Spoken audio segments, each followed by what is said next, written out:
الحمد لله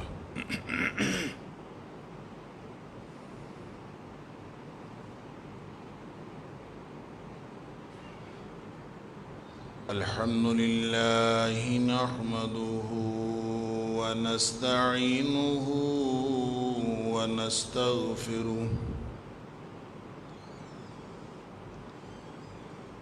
ونؤمن به ونتوكل عليه ونعوذ بالله من شرور أنفسنا ومن سيئات أعمالنا من يهده الله فلا مضل له ومن يضلل فلا هادي له وأشهد أن لا إله إلا الله وحده لا شريك له وأشهد أن محمدًا عبده ورسوله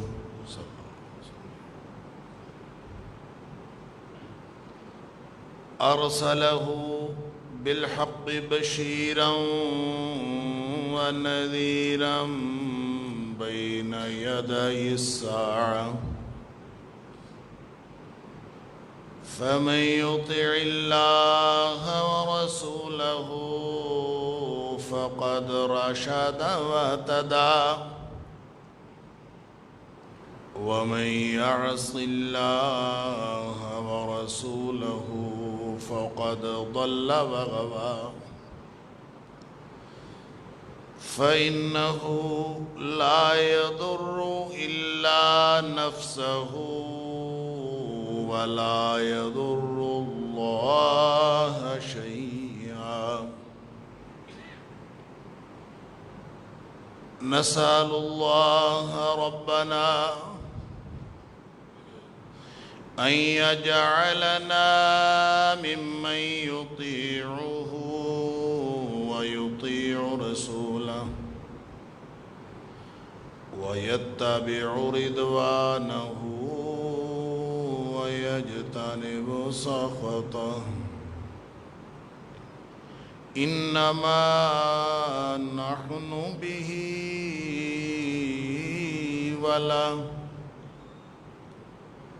أما بعد فإن خير الحديث كتاب الله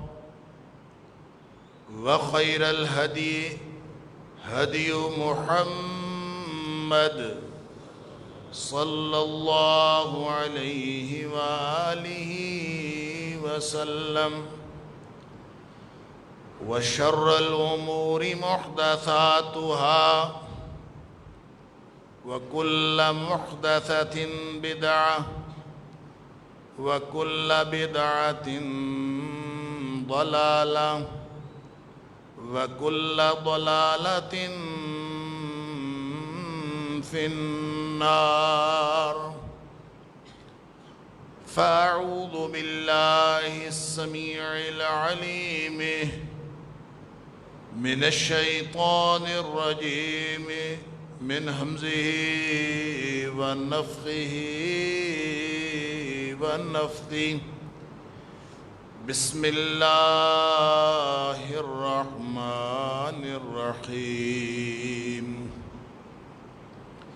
لن ينال الله لحومها ولا دماؤها ولكن يناله التقوى منكم كذلك سخرها لكم لتكبروا الله على ما هداكم وبشر المحسنين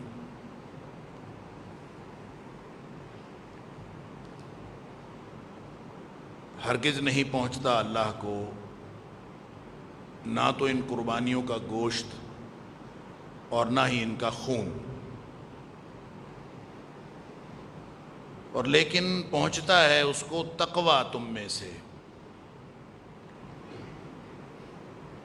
کذالک سخرھا لکم، اسی طرح اللہ نے ان جانوروں کو، ان قربانیوں کو تمہارے لیے قابو میں کر دیا ہے تاکہ تم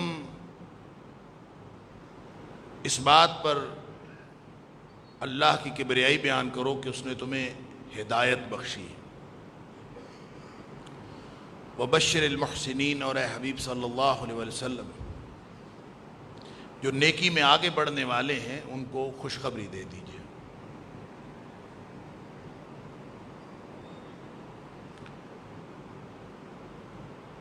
ذی الحجہ کا مہینہ اور پھر ان میں سے خاص طور پہ پہلا عشرہ، ایام العشر، دنیا کے ایام میں سے بہترین ایام ہیں۔ ویسے تو جو 4 حرمت والے مہینے اللہ کریم نے ابتدا ہی سے، جب سے یہ کائنات بنی ہے، زمان و مکان کے پیمانے بنے ہیں، اس وقت سے اللہ نے منہا اربعۃ حرم، 4 مہینے حرمت والے، ان حرمت والے مہینوں میں حج والا مہینہ ذو الحجہ بھی شامل ہے، اس کو ذو الحج بھی کہا جا سکتا ہے، ذی الحجہ بھی کہا جا سکتا ہے، ذو الحج بھی کہا جا سکتا ہے۔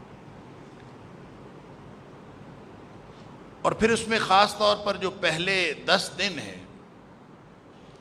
یکم سے لے کر 10 تک، اس عشرے کو نبی اکرم صلی اللہ علیہ وسلم نے افضل ایام الدنیا فرمایا کہ یہ دنیا کے تمام دنوں میں سے سب سے زیادہ فضیلت والے دن۔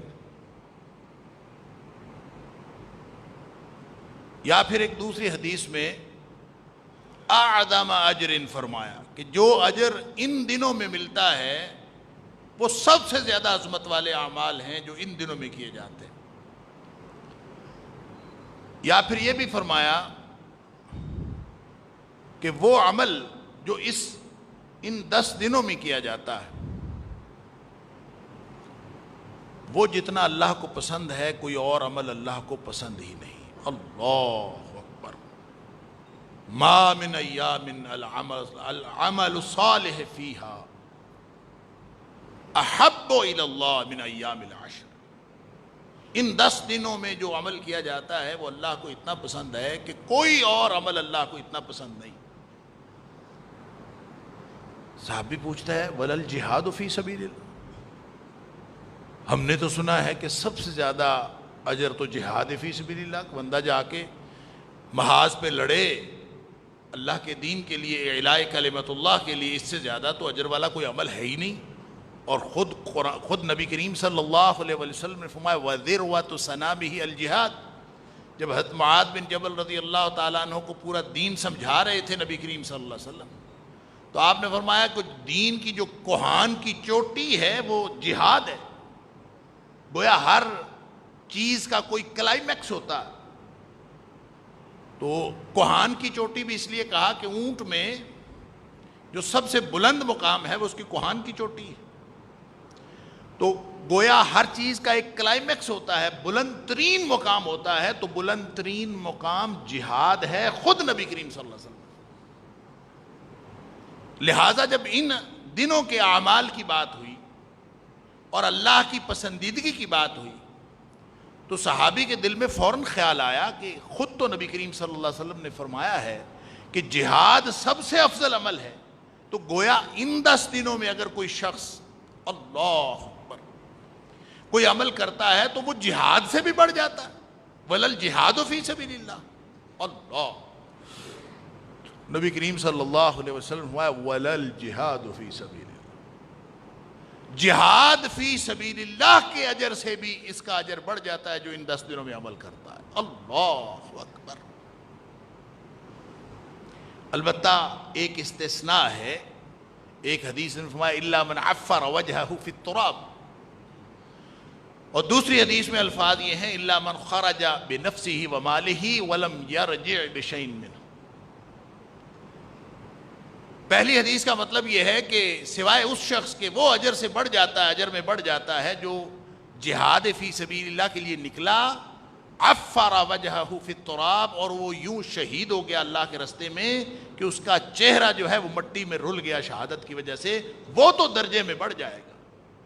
لیکن اس کے علاوہ کوئی شخص جو غازی ہے، گویا لڑ کے واپس آنے والا، وہ نہیں بڑھے گا. اور دوسری حدیث میں فرمایا الا من خرج بنفسه وماله، سوائے اس شخص کے جو نکلا اپنے جان لے کر، اپنا مال لے کر، اور اس میں سے کچھ بھی واپس نہیں لایا.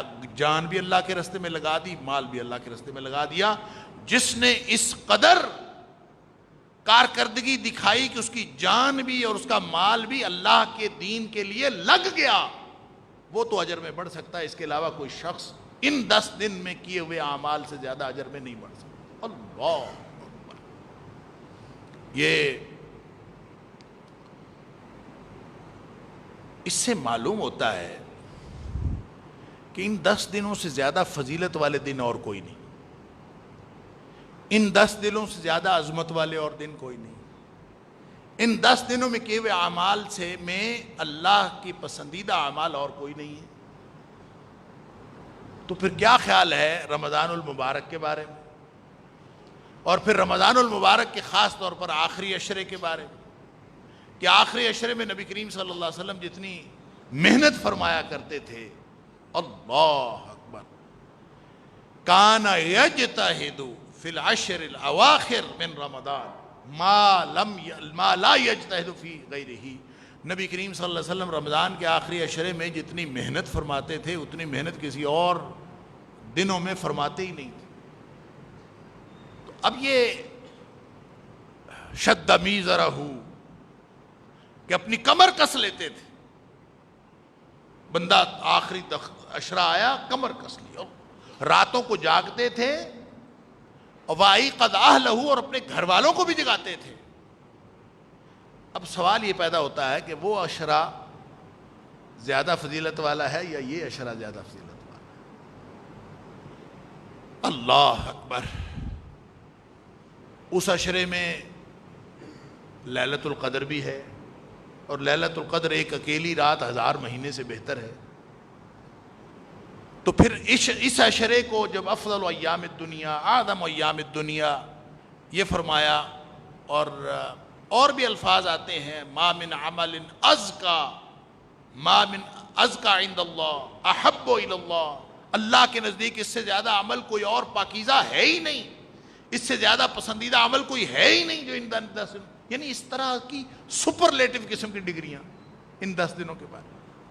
تو اس میں پھر علماء نے یہ تطبیق دی ہے، امام ابن تیمیہ علیہ الرحمہ اور دیگر علماء نے، کہ راتیں تو رمضان کے آخری عشرے کی دنیا کائنات سے سب سے زیادہ افضل ہے، اور جو دن ہیں وہ یہ والے دن دنیا کائنات کے تمام دنوں سے زیادہ افضل ہے. لہذا اس میں سارے اعمال نبی کریم صلی اللہ علیہ وسلم نے مشورے دیے ہیں. یہ بھی فرمایا کہ ان میں تسبیح، تحلیل اور تکبیر زیادہ کرو. فَأَكْثِرُوا فِيهِنَّ التَّسْبِيحَ وَالتَّكْبِيرَ وَالتَّحْلِيلَ. زیادہ زیادہ لا الہ الا اللہ پڑھا کرو، زیادہ زیادہ اللہ اکبر پڑھا کرو، تکبیرات زیادہ کہا کرو، اور تسبیحات زیادہ کیا کرو، ذکر بھی زیادہ کیا کرو. اللہ کے ذکر کی گردان زیادہ ہونی چاہیے. پھر ظاہر ہے سارے ہی اعمال، اس میں نماز بھی آ جاتی ہے، اس میں روزے بھی آ جاتے ہیں، اور نبی کریم صلی اللہ علیہ وسلم خود روزے رکھتے تھے. اور یہی معلوم ہوتا ہے 9 ذی الحجہ، جس کا مطلب یہ ہے کہ 9 روزے ذی الحج کے نبی کریم صلی اللہ علیہ وسلم رکھتے تھے. اور پہلے دن سے لے کر 9 تاریخ تک اگر کوئی شخص سارے ہی روزے رکھ لے تو کیا بات ہے. یہ نبی کریم صلی اللہ علیہ وسلم کی یہ بھی سنت ہے. اور اگر کوئی سارے نہیں رکھ سکتا تو کم از کم سوموار جمعرات کا جو نبی کریم صلی اللہ علیہ وسلم کا عام معمول تھا وہ روزہ رکھے. اور پھر خاص طور پہ جو 9 ذی الحج کا روزہ ہے، جس کو یوم عرفہ کہتے ہیں، یہاں لوگوں نے عجیب و غریب اشکالات بھی پھیلا رکھے ہیں کہ 9 ذی الحج کا روزہ ہے کہ یوم عرفہ کا روزہ ہے. اس پر پھر علماء اپنے اپنے تبصرے، اللہ اکبر، لوگ سوال پوچھتے جاتے ہیں، لوگ جواب دیتے جاتے ہیں. ایسی ایک گمبھیرتا ہے کہ یہ روزے کی سمجھ نہیں آتی کس دن کا رکھنا. پھر کوئی زیادہ محتاط علماء ہیں تو وہ یہ کہہ دیتے ہیں کہ ایسے کریں کہ سعودیہ والا یوم عرفہ والا روزہ بھی رکھ لیں اور اپنی 9 تاریخ والا بھی رکھ لیں, چلے دونوں رکھ لیں, احتیاطی روزہ ہو جائے. ہرگز نہیں. یہ جو احتیاطی ہے کہ یا وہ روزہ ہے یا وہ روزہ ہے تو احتیاط دونوں میں, ایسا کچھ نہیں.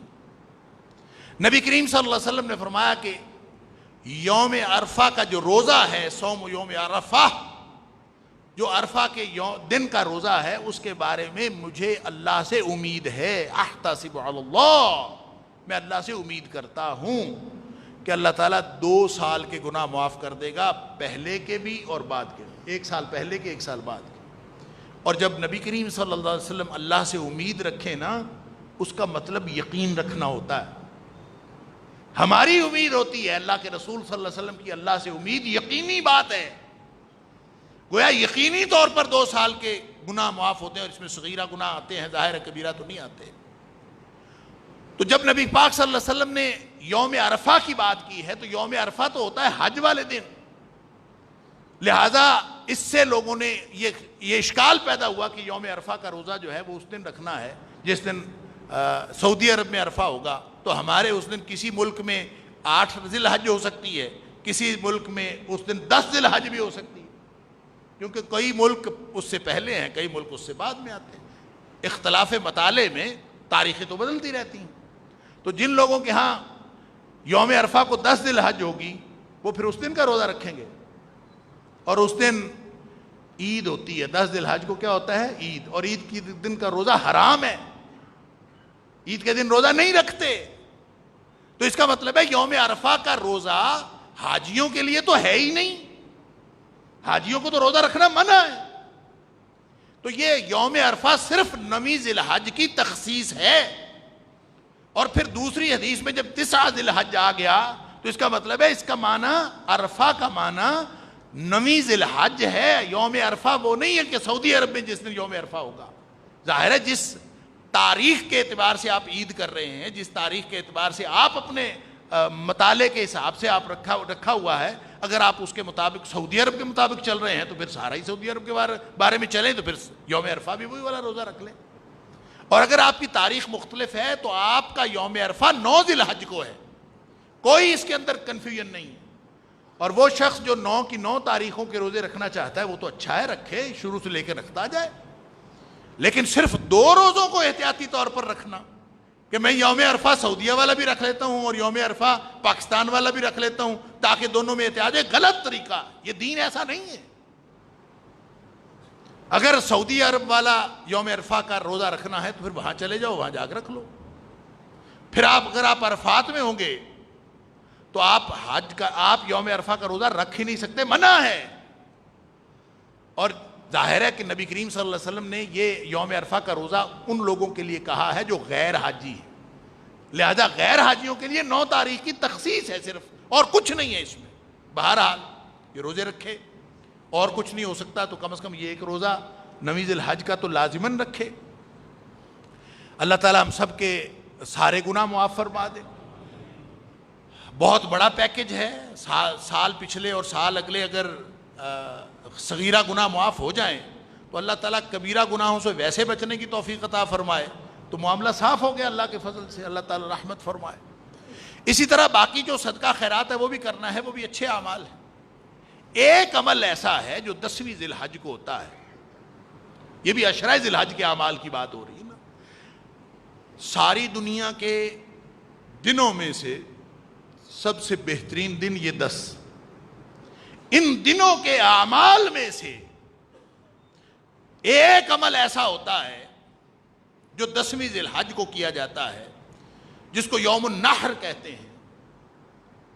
یہ دیکھیں اب یہ جو نام ہے یوم النحر, یوم القر, یہ نبی کریم صلی اللہ علیہ وسلم نے دنوں کو نام دیے ہیں. اب یوم النحر کا تذکرہ بھی حج کے ضمن میں ہوا کہ یوم النحر کو لوگوں کو یہ کرنا چاہیے, یوم القر کو یہ کرنا چاہیے. یہ دنوں کا تذکرہ 11 ذی الحج کو یوم القر کہتے ہیں, 10 ذی الحج کو یوم النحر کہتے ہیں, 9 ذی الحج کو یوم العرفہ کہتے ہیں. اب ظاہر ہے یہ دنوں کے نام کی تخصیص ہے. اس کا مطلب یہ نہیں ہے کہ جو لوگ حج پہ نہیں ہیں وہ لوگ نہر کے دن والے وہ سارے اعمال، مثلا نبی کریم صلی اللہ علیہ وسلم فرمایا حاجی یوم النہر کو 4 کام کرے گا، تو حاجی نے وہ 4 کام کرنے ہیں، وہ غیر حاجی نے تو نہیں کرنے جو دوسری جگہ پہ بیٹھا ہے، کیونکہ یوم النہر کو 4 کام کرنے، ایسا نہیں. یوم النہر ہے جس میں حاجی کو کچھ اور کام کرنے ہیں اور غیر حاجیوں کو کچھ اور کام کرنے ہیں. یوم العرفہ ہے جس میں حاجیوں کو کچھ اور کام کرنے ہیں اور غیر حاجیوں کو کچھ اور کام کرنے ہیں. حاجیوں کے لیے روزہ رکھنا منع ہے اور غیر حاجیوں کو روزہ رکھنا پسندیدہ ہے، وہ تو اللہ کے رسول صلی اللہ علیہ وسلم کی سنت ہے. لیکن یوم النہر کو ایک عمل ہے جس کو قربانی کا عمل کہتے ہیں. حاجی تو 4 کام کرتا ہے. حاجی کو صبح کنکریاں مارنی ہوتی ہیں بڑے جمرے کو، اور اس کے بعد اس نے قربانی کرنی ہوتی ہے. قربانی کرنے کے علاوہ اس نے حلق کروانا ہوتا ہے، حلق کروا کے اس نے کپڑے بدل کے پھر جا کے اس نے طواف کرنا ہوتا ہے. یہ 4 کام حاجی نے کرنے ہوتے ہیں. لیکن جو غیر حاجی ہے اس نے 2 رکعت نماز پڑھنی، عید الاضحیٰ کی نماز، اور نماز کے بعد اس نے قربانی کرنی. سبحان اللہ. اور یہ جو قربانی کا عمل ہے، حضرت عائشہ صدیقہ رضی اللہ تعالیٰ عنہ فرماتی ہیں کہ آج کے دن میں نبی کریم صلی اللہ علیہ وسلم نے فرمایا کہ آج کے دن میں ابن آدم نے جو کوئی بھی عمل کیا ہے آج کے دن میں، یہ کون سا عمل؟ 10ویں ذی الحج کا، یوم النہر کا. آپ نے فرمایا کوئی عمل اگر کسی نے کیا ہے، ما عامل عمل، کوئی بھی عمل، ما عامل ابن آدم، آدم کے بیٹے نے کوئی بھی عمل اگر کس دن میں کیا ہے تو وہ قربانی کے عمل سے بڑھ کر نہیں ہے. سب سے اعلیٰ اور سب سے ارفع عمل وہ قربانی کا عمل. یہ حضرت عائشہ صدیقہ رضی اللہ تعالیٰ عنہ والی حدیث اگرچہ سندن ضعیف ہے، لیکن یہ اس کو تقویت ملتی ہے ایک صحیح حدیث سے جس میں نبی اکرم صلی اللہ علیہ وسلم نے فرمایا آج کا دن اس طرح ہم ابتدا کریں گے، نبتاؤ، یعنی یوم النہر کو نبی کریم صلی اللہ علیہ وسلم نے فرمایا کہ آج کا دن ہم یوں شروع کریں گے کہ پہلے ہم نماز پڑھیں گے، عیدگاہ میں جائیں گے، نماز پڑھیں گے، پھر ہم قربانی کریں گے. اور فرمایا کہ جس نے یہ من فعلہ کذا، جس نے ایسا کر لیا، پہلے نماز پڑھی پھر قربانی کر لی، فرمایا اصاب سنتنا، اس نے ہماری سنت کو پا لیا. جو طریقہ ہمارا ہے، ہمارے طریقے کو پا لیا اس نے جس نے یہ کام کیا. تو اس کا مطلب ہے نبی کریم صلی اللہ علیہ وسلم نے اس دن کے اعمال میں سے قربانی کو ایک ایسا یونیک اور یہ بالکل مختلف عمل ہے جو باقی دنوں میں نہیں ہوتا. یہ قربانی والے دن ہی ہوتی ہے، عید الاضحیٰ پہ ہوتی ہے، اور نبی کریم صلی اللہ علیہ وسلم فرماتے ہیں آج کے دن میں اس سے بہتر عمل کوئی اور ایسا نہیں جو اللہ کو پسند ہے. اللہ اکبر. لہذا بات کیا سمجھ میں آئی کہ افضل ایام الدنیا، اعظم ایام الدنیا، وہ جو سپرلیٹو ڈگریز تھیں ان دنوں کے بہترین ہونے کے لیے، اگرچہ اس کو اگر اوورآل گلوبل لیول پہ دیکھا جائے تو رمضان کے آخری عشرے کی ہمیں فضیلت اس لیے لگتی کہ اس میں ایک فرض اسلام کا رکن ہے روزہ، اس کی وجہ سے رمضان کا مہینہ، اور حج ایک اسلام کا رکن ہے اور وہ ذی الحج میں ہوتا ہے، لہٰذا اللہ تعالیٰ نے، اور انہی 10 دنوں میں ہوتا ہے، لہٰذا ان 10 دنوں کو اللہ تعالیٰ نے اس باقی سارے دنوں سے بہتر اور افضل قرار دیا. حج میں ایک حصہ قربانی ہے حاجیوں کے لیے، اور غیر حاجیوں کے لیے قربانی ہی وہ عمل ہے جو تمام اعمال سے بہتر. اللہ تعالیٰ فرماتا ہے لن ینال اللہ لحومها ولا دماؤها، یہ سورہ حج کی آیت میں نے آپ کے سامنے تلاوت کی تھی کہ اللہ تعالیٰ کو خون اور گوشت نہیں پہنچتا. کرنا گوشت ہے، پہنچتا وہ نہیں ہے، بہانا خون ہے، پہنچتا وہ نہیں ہے. نبی اکرم صلی اللہ علیہ وسلم نے فرمایا تم جب کرو گے قربانی تو ایک ایک بال کے بدلے اللہ آپ کو نیکیاں عطا فرمائے گا. ایک ایک بال، جو جانور کا بال ہے، اس کے عفظ آپ کے گناہ معاف ہوں گے، اس کے عفظ نیکیاں ملیں گی، اس کے عفظ درجات بلند ہوں گے. اللہ اکبر. سارا معاملہ خون اور گوشت کا ہے، جانور قربان کرنا. لیکن لن ینال اللہ لحومها، لن ینال اللہ لحومها ولا دماؤها ولکن ینالہ التقوی۔ اللہ کو یہ لن جو ہے اس کا معنی ہوتا ہے ہرگز نہیں، خون اور گوشت نہیں پہنچتا، وَلَٰكِن يَنَالُهُ التَّقْوَىٰ مِنْكُمْ، تمہارے دلوں کا تقویٰ پہنچتا ہے۔ اللہ، اس سے ہمیں ایک دلیل مل گئی کہ چونکہ تقویٰ پہنچتا ہے دل کا، تو دل کے تقوی کے ساتھ کوئی ضروری تو نہیں کہ بندہ قربانی کرے۔ دل کا تقویٰ ہو تو ایک کوئی اور نیکی کر لے بندہ، دل کے تقوی کے ساتھ کسی غریب کی شادی کروا دے، دل کے تقوی کے ساتھ کسی غریب کے گھر میں کولر لگوا دے، کسی مسجد میں کولر لگوا، ایک کولر لگا ہوا ہے کہیں نا 2-4 سال پرانا، اور 2-4 سال سے ہر عید کے موقع پر وہ تصویر سوشل میڈیا پہ آتی ہے کہ میں نے تو قربانی کی بجائے یہ کولر لگوا دیا۔ چل، دل کا تقوی ہی اللہ کو پہنچتا ہے نا، تو میں نے دل کے تقوی کے ساتھ کولر لگوا دیا ہے، قربانی کرنی کو ضروری ہے؟ اتنے غریب پھرتے ہیں، اتنے مسکین پھرتے ہیں، میں کیوں قربانی کر کے اتنے پیسے ضائع کروں؟ میں انہی پیسوں کی قربانی پہ پیسے لگانے کی بجائے میں کسی غریب کی مدد کر دیتا ہوں۔ پہنچتا تو اللہ کو دلوں کو تقویٰ ہے۔ اللہ اکبر۔ یہ ایک ایسی نئے نئے جو فتنے اٹھتے ہیں، اور یہ ضروری نہیں ہے، یہ فتنہ کوئی نیا نہیں ہے، پرانے دور میں بھی یہ فتنے اٹھا کرتے تھے، اور متقدمین کے ہاں بھی اس طرح کے خیالات پائے جاتے تھے کہ لوگ اٹھتے تھے ہر ذی الحج میں کہ ہم قربانی نہیں کرتے، ہم کوئی اور نیکی کا کام کر لیتے، اور پھر یوں عبادات کا تقابل کر کے یہ کرنا چاہیے کہ یہ کرنا چاہیے۔ یہ تو ایسے ہی ہے نا کہ کوئی شخص رمضان میں روزے اور نماز کا تقابل کرنا شروع کر کہ نماز پڑھنی چاہیے یا روزہ رکھنا چاہیے۔ بھائی نماز بھی پڑھنی ہے، روزہ بھی رکھنا۔ کوئی شخص اس کے گھر میں بوڑھے والدین پڑے ہوئے ہوں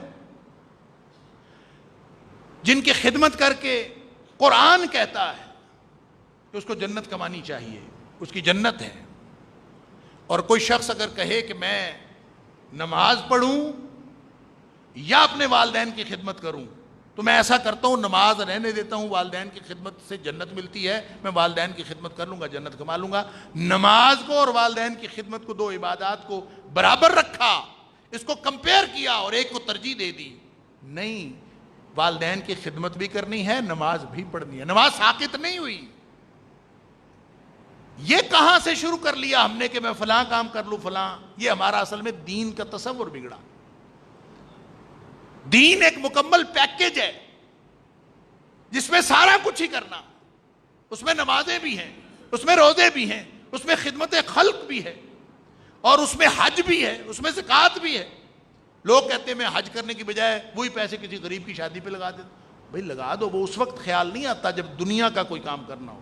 کروڑوں کی کوٹھی بنانی ہو تو اس وقت غریب کا خیال نہیں آ رہا ہوتا کہ کوٹھی بنانے کی بجائے میں 10-15 غریبوں کے گھر بنا دوں۔ اپنی کروڑوں کی گاڑی لیتے وقت اس وقت خیال نہیں آتا، بلکہ آج کل تو لاکھوں کے موبائل ہیں، اس وقت خیال نہیں آتا۔ یہ 15-20-30 ہزار کی قربانی کے وقت ہمیں غریبوں کا بڑا خیال آتا ہے۔ انا للہ و انا الیہ راجعون، یعنی دنیا کے کاموں کے وقت۔ اور سن لیجئے، نبی کریم صلی اللہ علیہ وآلہ وسلم پر قرآن نازل ہوا ہے، آپ پر نہیں نازل ہوا، اور جس ہستی پر یہ قرآن نازل ہوا ہے اس نے ہمیں خوب سمجھایا ہے اپنی سیرت طیبہ سے کہ غریبوں کا خیال کیسے رکھنا ہے اور اللہ کے حقوق کیسے ادا کرنے۔ کتنی غربت تھی نبی کریم صلی اللہ علیہ وسلم کے دور میں، اللہ اکبر، کتنی غربت تھی۔ اتنی غربت تھی کہ اماں عائشہ صدیقہ رضی اللہ تعالیٰ عنہ فرماتی ہیں کہ ایک خاتون آئی، اس کے ساتھ بچی تھی، تو میرے پاس ایک کھجور تھی، میں نے اس کی ماں کو کھجور دے دی، اس کے ساتھ 2 بچیاں تھیں، تو اس نے اس کھجور کے 2 ٹکڑے کیے اور آدھا آدھا کر کے دونوں بیٹیوں کو دے دی، خود نہیں کھایا۔ پتہ چلا تینوں بھوکی تھیں، اللہ اکبر۔ اور نبی کریم صلی اللہ علیہ وسلم کے اپنے گھر 2 مہینے چولہا نہیں جلتا تھا، غربت کا عالم یہ تھا۔ حضرت عبداللہ بن عمر رضی اللہ تعالیٰ عنہ فرماتے ہیں نبی کریم صلی اللہ علیہ وسلم 10 سال مدینہ منورہ رہے، ایک سال بھی قربانی مس نہیں کی، ہر سال قربانی کرتے رہے۔ غربت کا عالم یہ تھا کہ 2 مہینے چولہا نہیں جلتا، قربانی نہیں چھوڑی۔ پھر ایک صحابی بیٹھا ہے نبی کریم صلی اللہ علیہ وسلم کی مجلس میں، ایک عورت آتی ہے، وہ آ کے کہتی ہے کہ اللہ کے رسول صلی اللہ علیہ وسلم، میں اپنے آپ کو ہبہ کرتی ہوں آپ کے لیے، آپ خود مجھ سے نکاح فرما لیں، اور اگر خود نہیں فرمانا چاہتے تو جس سے مرضی میرا نکاح کر دیں۔ نبی کریم صلی اللہ علیہ وسلم نے صحابہ کرام کی طرف دیکھا، ایک صحابی اٹھا، اللہ کے رسول صلی اللہ علیہ وسلم میرا نکاح اس سے کروا دیں۔ فرمایا کچھ ہے تمہارے پاس؟ حق مہر دینے کے لیے کچھ ہے؟ کوئی سونا ہے؟ کہتا نہیں اللہ کے رسول صلی اللہ علیہ وسلم، کوئی سونا نہیں ہے، کوئی چاندی، کوئی درہم، کوئی نہیں۔ گھر میں کوئی سامان؟ کہا کچھ نہیں۔ فرمایا لوہے کی انگوٹھی ہے تو وہ لے آؤ، میں تمہارا نکاح کرا دیتا ہوں۔ کہتا اللہ کے رسول صلی اللہ علیہ وسلم لوہے کی انگوٹھی بھی نہیں ہے۔ آپ نے فرمایا ایسا کرو، گھر جاؤ، کوئی چیز اگر گھر میں موجود ہے تو لے آؤ، میں اس کے اوپر تمہارا نکاح کروا دیتا ہوں۔ اس نے عرض کیا اللہ کے رسول صلی اللہ علیہ وسلم کوئی چیز گھر میں نہیں۔ غربت کا عالم دیکھیے۔ پھر نبی کریم صلی اللہ علیہ وسلم نے فرمایا اللہ اکبر، ایسا کرو قرآن کی ایک صورت یاد کروا دینا، اسی کو حق مہر قرار دے دیا اور آپ نے نکاح کروا دیا۔ اس غربت میں نبی اکرم صلی اللہ علیہ وسلم ہر سال 2 جانور ذبح کیا کرتے تھے۔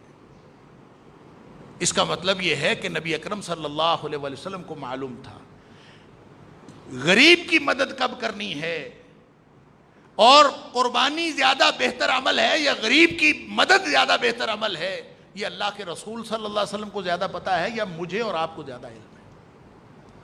اور آپ نے باقی تو 10 سال جو نبی کریم صلی اللہ علیہ وسلم مدینہ منورہ میں رہے، آپ 2 جانور قربان کرتے رہے، اور قربانی کے عمل کو نبی کریم صلی اللہ علیہ وسلم نے کتنا بڑا سمجھا اور ہمیں سمجھایا۔ میں تو عرض کیا کرتا ہوں ہم شکر کریں، یہ قربانی ہے تو سنت ابراہیمی نا، تو ابراہیم کی سنت جانور قربان کرنا ہے، ابراہیم کی سنت تو بیٹا قربان کرنا ہے۔ یہ مجھے اور آپ کو اور مسلمانوں کو تو شکر گزار ہونا چاہیے اللہ کا کہ اللہ نے ہمیں بیٹے قربان کرنے کا حکم نہیں دیا، ہمیں جانور قربان کرنے کا حکم دیا۔ وہاں ذبح کیا تھا بیٹا، وہ تو فدیے میں دمبا ملا تھا، یہاں حکم ہی دمبا ذبح کرنے کا ہے، حکم ہی چھترا بکرا یا گائے ذبح کرنے کا ہے۔ اور اس پر بھی مجھے اور آپ کو اعتراض ہے، ہمیں تو اللہ کا شکر کرنا چاہیے کہ ہم اس کو صرف جانور قربان کر کے ہم اتنے اجر لیتے ہیں۔ اور سنت ابراہیمی یہ تو بالکل ایسے ہی ہے، انگلی پہ خون لگا کے شہیدوں میں نام لکھوانے والی بات ہے، اس پر بھی ہمیں اعتراضات ہیں۔ اور نبی اکرم صلی اللہ علیہ وسلم اس غربت کے دور میں، سن لیجیے، آج تو میں سمجھتا ہوں اگر اس دور کا اندازہ کریں تو آج تو غریب ہے ہی کوئی نہیں، آج تو ہر گھر میں کچھ نہ کچھ، کوئی غریب ایسا نہیں ہے جس کے گھر میں کچھ نہ ہو۔ اور نبی کریم صلی اللہ علیہ وسلم کی ازواج مطہرات کے گھر چولہا جلانے کے لیے کچھ نہیں ہوتا تھا۔ آپ صلی اللہ علیہ وسلم جب حج کے لیے پہلا اور آخری حج جو آپ نے ادا فرمایا، آپ نے وہاں تو قربانی کرنی ہی کرنی تھی، آپ نے وہاں جا کے چونکہ ہر اہل خانہ کی طرف سے ایک قربانی ضروری ہے، غیر حاجی کو ان علی کل اہل بیت، ہر گھر والے کی طرف سے ایک قربانی ضروری ہے۔ اب نبی کریم صلی اللہ علیہ وسلم تشریف لے گئے وہاں حج کرنے کے لیے، اور گھر والے تو پیچھے موجود ہیں نا، گھر موجود ہے، گھر والوں کی طرف سے قربانی ضروری ہے۔ آپ حج پہ تشریف لے گئے ہیں، پیچھے گھر والے موجود ہیں، نبی کریم صلی اللہ علیہ وسلم نے اپنے اہل خانہ کی طرف سے ایک گائے الگ ذبح فرمائی، اور خود قربانی پہ پتہ کتنے جانور ذبح کیے؟ 100 اونٹ ذبح کیے۔ اس غربت کے دور میں ایک اونٹ کتنی قیمت کا تھا؟ ہمارے جیسے ہم خود دین کی ترجیحات متعین کرتے ہیں. دین کی ترجیحات وہ ہیں جو نبی کریم صلی اللہ علیہ وسلم. لہذا آپ نے فرمایا کہ جو شخص استطاعت ہونے کے باوجود قربانی نہیں کرتا فلا یقربن مصلانا فلا یحضر مصلانا، وہ ہماری عیدگاہ میں نہ آئے، اس لیے کہ ہم میں سے ہے ہی نہیں وہ شخص جو استطاعت ہونے کے باوجود قربانی نہیں کرتا. نفرت کا اظہار کیا کہ اس کو عید پڑھنے کی کیا ضرورت ہے، اس کو آنے کی کیا ضرورت ہے، ہماری مسجدوں میں آنے کی کیا ضرورت ہے جو قربانی نہیں کرتا باوجود استطاعت ہونے کے. ہم کہتے ہیں کہ ہم کولر لگا لیں اور غریب کا گھر بسا لیں تو یہ قربانی کا ثواب ہو جائے گا. قطعاً نہیں ہوگا. غریب کا گھر بھی بسائیں، غریبوں کے لیے کولر بھی لگائیں، اپنا موبائل بیچ دیں، موبائل بیچ کے قربانی کر لیں. موبائل کو جو رکھنا ضروری ہے. اپنے گھر کی کوئی چیز بیچ دیں، قربانی کر لیں. قربانی ضروری ہے. نبی کریم صلی اللہ علیہ وسلم نے 100 اونٹ ذبح کیے. بندہ تھک ہی جاتا ہے نا. خود اپنے ہاتھ سے ذبح فرمائے. کتنے؟ 63 اونٹ آپ نے اپنے ہاتھ سے ذبح فرمائے. اور پھر نبی کریم صلی اللہ علیہ وسلم حضرت علی رضی اللہ تعالیٰ سے حکم دیا، ان کو حکم دیا باقی کے تم ذبح کرو. اللہ اکبر. قربانی تو ایک اونٹ سے بھی ہو جاتی ہے. اور وہ جو قربانی نبی کریم صلی اللہ علیہ وسلم نے اپنے اہل خانہ کی طرف سے کی تھی، وہ جو ایک گائے ذبح کی تھی، اس میں بھی نبی پاک صلی اللہ علیہ وسلم کا حصہ تھا. آپ اہل خانہ، آپ گھرانے کے سربراہ تو آپ تھے. لہذا یہ جو قربانی ہے پورے گھر والوں کی طرف سے ایک جانور قربان کرنا لازمی ہے، یا ایک بڑے جانور میں حصہ ڈال لیں. نبی کریم صلی اللہ علیہ وسلم، یہ بھی اللہ کا کرم ہے، گائے کے اندر 7 حصے اور اونٹ کے اندر 7 یا 10 حصے ہو سکتے ہیں الحمدللہ. چھوٹا جانور ہے تو وہ ہر گھر کی طرف سے ایک جانور قربان کرنا. اور اس کو گوشت کھانے کا ذریعہ نہ سمجھیں، یہ اللہ سے اجر لینے کا ذریعہ ہے. اور پھر جب آپ دیکھیں قربانی کی عظمت دیکھیں. وہ جو بعض لوگ یہ کرتے ہیں نا، 8-10 بکرے قربان کرنے ہیں، ایک بکرے کا گوشت گھر رکھ لیا، باقی کوئی کسی غریب کو دے دیا، کوئی کسی غریب کو دے دیا. ہاں، اگر آپ سارا صدقہ کرنا چاہیں تو کر تو سکتے ہیں، لیکن یہ قربانی کا گوشت، یہ قربانی کا عمل، یہ اس قدر پسند ہے اللہ کو کہ نبی اکرم صلی اللہ علیہ وسلم نے وہ جو 100 اونٹ ذبح کیے تھے، صحابی کہتا ہے کہ نبی کریم صلی اللہ علیہ وسلم نے ہر اونٹ میں سے ایک بوٹی منگوائی، ہر اونٹ کے گوشت میں سے ایک بوٹی، اس کی آپ نے ہنڈیاں پکوائی، تاکہ ہر اونٹ میں سے خود نبی کریم صلی اللہ علیہ وسلم خود کھائیں. کیونکہ یہ ایک بہت ہی فضیلت والا عمل ہے، اللہ کا پسندیدہ عمل ہے. سبحان اللہ. اور قرآن کہتا ہے فَكُلُوا مِنْهَا وَأَطْعِمُوا الْقَانِعَ وَالْمُعْتَرَّ، خود بھی کھاؤ، جو نہیں مانگتے ان کو بھی دو، اور جو مانگنے کے لیے آ جاتے ہیں گلیوں میں پھرتے ہیں ان کو بھی کھلاؤ، سب کو کھلاؤ. اس میں کوئی پابندی نہیں ہے، بلکہ بہتر یہ ہے کہ سارے حصے ہونے چاہیے. اسی لیے لوگوں نے بنایا ہوا ہے کہ 3 حصے کر دیں، ایک حصہ خود کھانے کے لیے رکھ لیں اور ایک حصہ جو ہے وہ رشتہ داروں میں دے، ایک حصہ دوسرے لوگوں میں. ایسا نہیں، کوئی 3 حصے برابر کرنے کی ضرورت نہیں. نبی کریم صلی اللہ علیہ وسلم نے ایک بوٹی لی اور باقی سارا دے دیا. سب کو کھلائیں، خود بھی کھائیں، لیکن اس عمل کو اسی طریقے سے نیکی حاصل کرنے کا اسی طریقے سے ذریعہ بنایا جائے گا جو طریقہ نبی کریم صلی اللہ علیہ وسلم. یعنی میں اور آپ اپنی مرضی سے نہیں کر سکتے. اور رہ گئی یہ بات کہ بڑا جانور، موٹا جانور، فیس بک پہ سیلفی، ادھر ادھر پوری دنیا میں مشہوریاں. اللہ اکبر. انما الاعمال بالنیات، نیتوں کے مطابق پھل ملنا ہے. پورا دین اس اصول پر مبنی ہے کہ جیسی نیت ہے ویسا پھل ملے گا. اگر نیت یہ ہے کہ لوگوں سے میں آگے بڑھ جاؤں، دوسرے نے 2 جانور کیے ہیں میں 3 کروں، اس نے 1 کیا ہے میں 2 کروں، اس نے چھوٹا جانور کیا، میرا بکرا اس سے بڑا ہونا چاہیے، میرا جانور اس سے موٹا تازہ ہونا چاہیے. میں اگر تو وہ موٹا تازہ اور اچھا جانور کرتا ہے اس لیے کہ اللہ کی خوشنودی کے لیے کرتا ہے، اس کو پالتا پوستا ہے، اس کے لیے اجر ہے.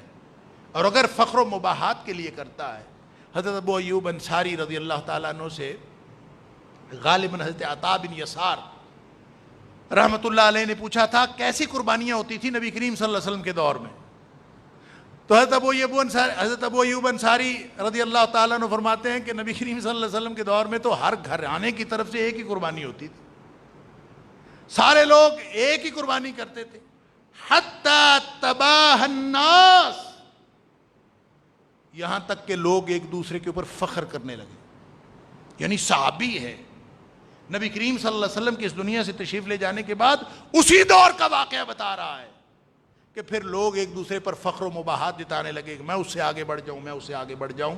اگر تو نیکی میں آگے بڑھنے کی بات ہے, اللہ کی رضامندی کے لیے آگے بڑھنے کی بات ہے, تو انما الاعمال بالنیات, یقیناً اللہ اس نیت کا اجر دے گا. لیکن اگر صرف اور صرف شو آف کرنے کے لیے لوگوں تباہا کا مطلب ہوتا ہے ایک دوسرے کے سے فخر و مباحات, ایک دوسرے سے آگے بڑھنا, شو کرنا, نمائش کرنا, تو پھر وہ فرماتے پھر یہ حالات یہ ہو گئے جو آپ دیکھ رہے ہیں. اس وقت فرمایا تھا جب تابعی پوچھ رہا تھا, حالانکہ خیر القرون کرنی ثم الذین یلونہم ثم الذین یلونہم, نبی کریم صلی اللہ علیہ وسلم کا زمانہ بہترین زمانہ ہے, اور اس کے بعد بہترین زمانہ صحابہ کرام کا زمانہ ہے. اس بہترین زمانے میں بھی لوگ فخر و مباحات کرنے لگے تھے.